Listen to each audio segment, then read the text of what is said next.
என்னப்பா? ஏம்மா இவ்வளோ துணியை வந்து வாஷிங் மிஷினில் போடாமல் கையில் துவைக்கிறீங்க? வாஷிங் மிஷினில் போடவா? வாஷிங் மிஷின் இருக்கிறதுக்காக அன்னாடு வாஷிங் மிஷினில் போட்டால் கரண்ட் பில்லுக்கு என்ன ஆகுது? அதை விடுப்பா. நம்ம இப்போ என்ன வேலை பார்க்குறோம்? காலையில் எழுந்திரிச்சு ஒரு டம்ளர் சோறு ஆக்குறோம், கொஞ்சோண்டு குழம்பு வைக்கிறோம், அவ்வளோதான். இந்த மாதிரி துணிகளை துவைச்சோம்னா நமக்கு உடம்புக்கு எக்ஸசைஸ், நமக்கு ரொம்ப ரொம்ப நல்லது. ரெண்டாவது கரண்ட் பில்லை மிச்சப்படுத்தலாம். ஆனால் எல்லா நாளும் நீங்கள் துவைச்சா உங்களுக்கு கை வலிக்காதா?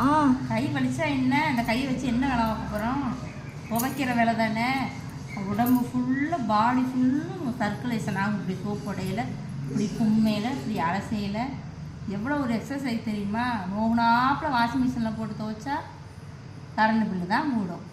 அதுக்காக நான் போடக்கூடாதுன்னு சொல்லலை. ஒரு போர்வை, நம்மளால் தூக்க முடியாமல் அலச முடியாதது ஒரு போர்வை, ஒரு கனமான பொருள், ஒரு ஃபேண்ட்டு, இந்த மாதிரி ஐட்டத்தை போடலாம். இந்த மாதிரி அன்னாடு உடுத்துறதெல்லாம் நம்ம வாஷிங் மிஷினில் போட்டால் கரண்ட் பில்லு என்னங்க ஆகுறது? அதை விடுங்க. நம்ம உடம்பு என்ன ஆகும்? உட்காந்து இப்படி ஆக வேண்டியதான். நம்ம வேலையை நம்ம தான் செய்யணும். முடியாத ரொம்ப உடம்பு சரியில்லை அப்படின்னா நம்ம வாஷிங் மிஷினில் போடலாம். இருக்குன்றதுக்காக அதுலேயே நம்ம ஆடக்கூடாது, ஆடம்பரத்துக்கு அடிமையாகக்கூடாது. அந்த நாளையிலலாம் எல்லா வேலையும் கையில் தான் செஞ்சாங்க. அதுதான் அவ்வளோ ஆரோக்கியமாக இருந்தாங்க. இப்போ கை வலிக்குது, கால் வலிக்குதுன்னு இந்த காலத்து பிள்ளைங்க சொம்பேறி பிள்ளைங்க.